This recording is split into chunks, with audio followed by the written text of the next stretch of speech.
Hello everyone, I am Mrs. Roy. In a previous video, we were discussed about double entry system and principle of double entry system and classification of account, personal account and impersonal account. Personal account के बारे में हमने पूरा discuss कर लिया था.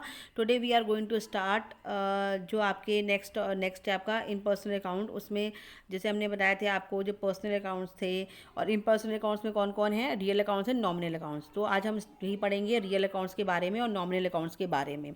अब real accounts क्या होते हैं, तो रियल अकाउंट्स के बारे में डेफिनेशन देख लीजिए. रियल अकाउंट्स की डेफिनेशन क्या है जो रिटर्न करी हुई है. रियल अकाउंट्स मीन्स होता है the account of all those things whose values can be measured in the terms of money.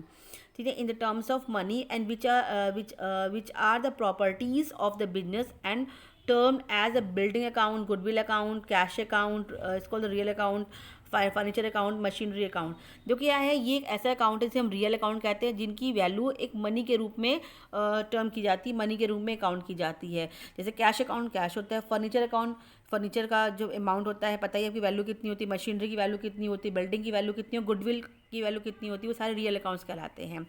अगर देखा जाए तो जो रिकॉर्डिंग होती है, ये recording rules of for recording a transaction in real account is debit what comes in and credit what goes out. Rule क्या होता है रियल अकाउंट्स का, डेबिट व्हाट कम्स इन, क्या आपके पास आता है उसको डेबिट करिएगा जो मैंने कल भी बताया था आपको, और क्रेडिट गोज आउट जो आपसे जाता है वो क्या कहलाता है, आपका क्रेडिट कहलाता है. फॉर एग्जाम्पल अगर देखा जाए furniture for ₹10,000 has been purchase for cash, अगर कैश में खरीदा है तो नेचुरल सी बात है क्या एंट्री होगी, क्या चीज़ आपके पास आई है, फर्नीचर आया है तो furniture account debit to cash account हो जाएगी. तो ये जो फर्नीचर अकाउंट डेबिट है, डेबिट हो गया, क्रेडिट को हम टू कैश अकाउंट करके इंक्लूड करते हैं 10,000. ठीक है, ऑब्जेक्ट देखिए, represent the value of various proprietorship owned by the business in the terms of money and indicate by the financial position of the business. Types for classification real account से कौन कौन से होते हैं, एक 2 टाइप्स हैं आपका, टेंजिबल रियल अकाउंट्स और इंटेंजिबल. टेंजिबल जिसको हम देख सकते हैं, intangible we can not touched, ठीक है, बट उसकी वैल्यूज़ होती है in the terms of money, like goodwill हो गया, वो इंटेंजिबल अकाउंट्स में आता है. इसके बारे में मैंने आपको बताया था टेंजिबल एसेट्स और इंटेंजिबल एसेट्स, अगर आपको याद होगा जब मैंने पहले वीडियो में समझाया था. टेंजिबल अकाउंट्स जिसको tangible account real accounts are those accounts which can be touch, felt, measured, purchase, sold, ये सारे कहलाते हैं आपके टेंजिबल. जैसे cash account, stock account, furniture account, land account, building account. ठीक है, ये सारे अकाउंट जो होते हैं वो आपके टेंजिबल कहलाते हैं. Intangible accounts we can not touch, but of course there will be value measure in the terms of money, like जो मनी के रूप में होती है, लाइक गुडविल हो गया, पेटेंट अकाउंट हो गया, ट्रेडमार्क, कॉपीराइट्स, ये कराते हैं आपके इंटेंजिबल अकाउंट्स. अब आते हैं nominal accounts. Nominal accounts indicate only all the expenses, ये सारे एक्सपेंसेस के रिलेटेड होते हैं. जैसे nominal account relating to expenses, all salaries paid, rent paid, discount allowed, bad debts, ये सारी चीज़ें क्या कहलाती है, अपनी नॉर्मल अकाउंट्स में कहलाती है. अब example of normal accounts relating to income and commission, जो जैसे मान लो कमीशन रिसीव्ड हो गया, कुछ इनकम से भी होती है, जैसे कमीशन रिसीव्ड हुआ, इंटरेस्ट रिसीव और डिस्काउंट रिसीव, ये हमारे लिए इनकम होगी, कमीशन हमें मिला है वो इनकम कहलाएगी, वो नॉर्मल अकाउंट्स कहलाएंगे, आपके नॉर्मल अकाउंट्स में जाएंगे. सिंपल सी बात है, आपने किसी को सैलरी पेड करी 20,000 की, तो आपके पास से क्या गया है, कैश गया है. पेमेंट किसको दी, किसी पर्सन की सैलरी दी है, तो salary account debit to cash account हो जाएगी. सिंपल से अकाउंट है. और अगर आप कोई कमीशन रिसीव कर रहे हो तो रिसीव करने का मतलब क्या है, आपके पास पैसा आ रहा है, क्या आ रहा है, कैश आ रही है, तो cash account debit to commission account हो जाएगी. What's comes in debit, what's goes out credit, जो आपके पास आता है उसको हम डेबिट करते हैं, जो आपके पास से जाता है वो क्या कहलाता है, आपका क्रेडिट करते हैं.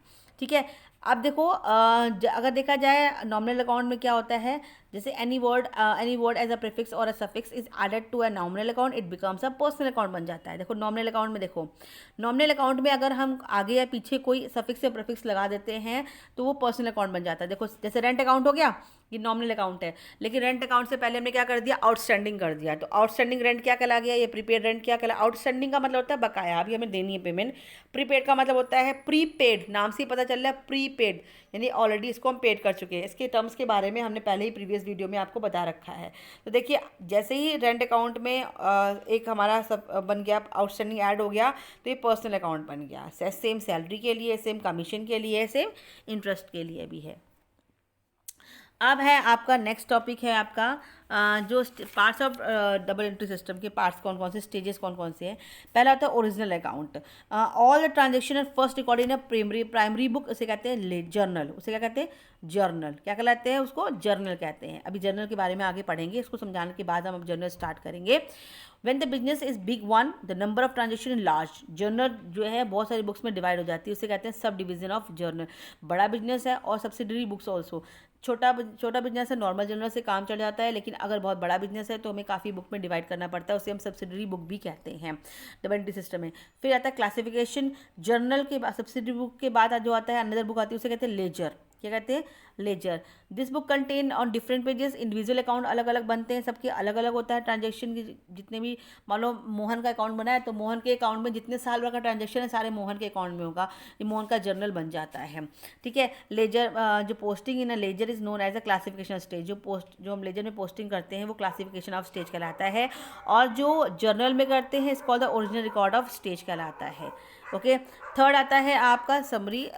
जब हम समरी, एक पार्ट और है इसका, थर्ड पार्ट है समरी। समरी ये लास्ट स्टेज है।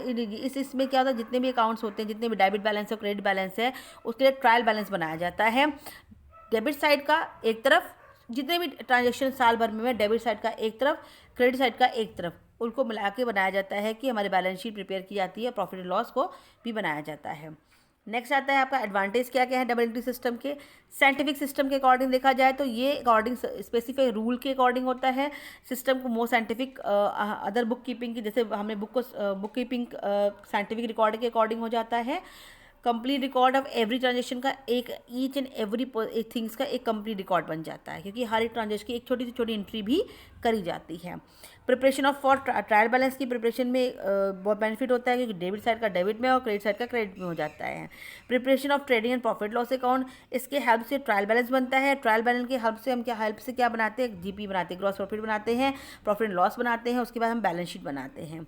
और इस knowledge of financial position of the business की में पता चल जाता है कि बिजनेस हमारा कहाँ पर स्टैंड कर रहा है, उसकी पूरी नॉलेज हो जाती है हमें।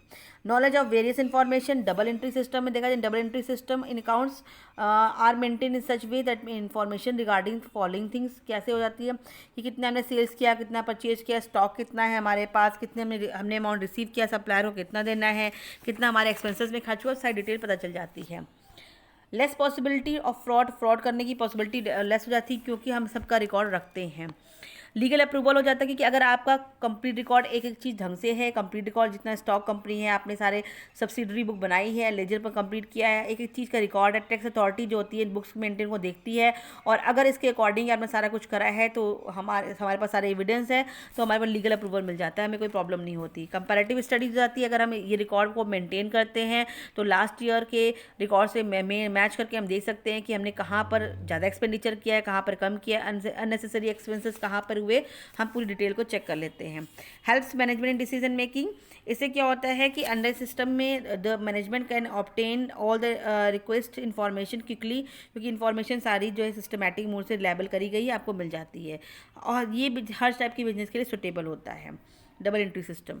नेक्स्ट आता है डिसएडवांटेज क्या होता है, a number of books to be captain in system. बहुत सारी बुक्स बनती हैं तो क्वाइट एक्सपेंसिव भी हो जाता है, थोड़ा बहुत स्टेशनरी का बुक्स रजिस्टर कंपनी लेजर खरीदने में थोड़ा एक्सपेंसिव हो जाता है। It is quite difficult to apply rule और debit and credit. Proper education होनी चाहिए, नॉलेज होनी, तभी आप ये कर पाते हो, अदरवाइज आप नहीं कर सकते।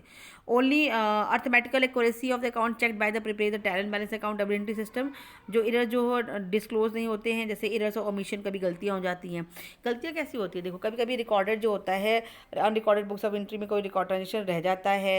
एरर, जैसे मान लो एरर्स रॉन्ग रिकॉर्डेड बुक्स, जैसे मान लीजिए मुझे करना था 850 का और हम 580 कर गए, या 800 का करना था हम 80 का अकाउंट कर गए, तो वो पता करना थोड़ा मुश्किल हो जाता है इसमें, क्योंकि इसमें क्या सेम अमाउंट डालना पड़ता है, तो गलतियाँ नहीं मिल पाती हैं। If the amount recorded one on the correct side and throw the wrong in a wrong right, for example purchase of machinery debited to purchase account instead of machinery account. Purchase account में हमें debit कर दिया, जबकि हमें किस में करना था? मशीनरी अकाउंट में, तो भी गड़बड़ हो जाती है।